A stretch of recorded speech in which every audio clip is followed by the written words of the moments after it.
আসসালামু আলাইকুম everyone, welcome to my channel. সবাই কেমন আছেন? আশা করছি ভালো আছেন। আমিও ভালো আছি আলহামদুলিল্লাহ। এই তো চলে আসলাম রান্নাবান্নার একটা ব্লগ ভিডিও নিয়ে। তো এখানে আমি নদীর ট্যাংরা মাছ রান্না করার জন্য ছোট ছোট করে কিছু বেগুন কেটে নিয়েছি। তার উপরে আমি মশলাপাতি, কাঁচামরিচ, পেঁয়াজ যা যা দরকার সব দিয়ে দিয়েছি। এখন আমি তেল দিয়ে দিব। তেল দিয়ে তারপরে সুন্দর করে হাতে মেখে নেব। হাতে মেখে তরকারি রান্না করলে খেতে অনেক মজা হয়। আর টাটকা টাটকা মাছ হলে তো কোনো কথাই নাই। যে মাছগুলো অনেক দিন ফ্রিজে থাকে সেই মাছগুলোই আমি কেবলমাত্র ভেজে রান্না করি। তাছাড়া যেগুলো মাছ সদ্য আনা হয় সেগুলো আমি এভাবে মাখিয়ে রান্না করি। তো এখানে আমি সব মশলার সঙ্গে সবজিগুলো খুব সুন্দর করে মেখে নিচ্ছি।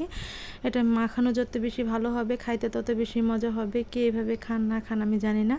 আসলে এক এক এলাকার রান্নাবান্নার সিস্টেম এক এক রকম, তো এক একজন এক এক রকম করে খাইতে পছন্দ করে। তো আমি এইভাবে খাইতে পছন্দ করি আর এইভাবেই রান্না করি, সেই জন্য আপনাদের সঙ্গে শেয়ার করলাম। আমি কোনো রেসিপি শেয়ার করছি না, জাস্ট আমি এভাবেই করি সেটাই শেয়ার করলাম।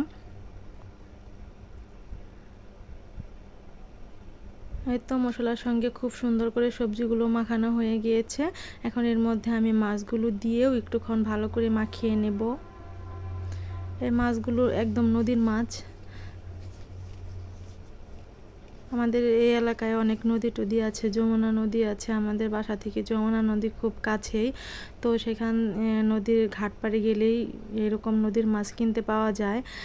আর অনেক বিল টিলও আছে, বিলের মাছও অনেক পাওয়া যায়। তো আমরা সবসময় চেষ্টা করি চাষের মাছটা কম খেয়ে নদীর আর বিলের মাছগুলো খাওয়ার জন্য। তো এই যে সুন্দর করে মাখানো হয়ে গিয়েছিলাম, পরিমাণ মতো ঝোল দিয়ে চুলায় বসিয়ে দিয়েছি। আর দেখেন ঝোলগুলো টকবক করে ফোটা শুরু করেছে। আর আমি এটা ঝোল রাখবো না, মাখা মাখা রাখবো, সেই জন্য আর একটুক্ষণ ভালো করে রান্না করে নেব। এই তো ফাইনালি আমার তরকারিটা রান্না করা শেষ। এই যে ঝোলটা শুকিয়ে গিয়েছে, এখন আমি চুলা থেকে নামিয়ে নিয়েছি। তো আজকের মতো এখান থেকে বিদায় নিব। সবাই ভালো থাকবেন, সুস্থ থাকবেন, মায়ালদের সাথে থাকবেন। ধন্যবাদ সবাইকে। আল্লাহ হাফিজ।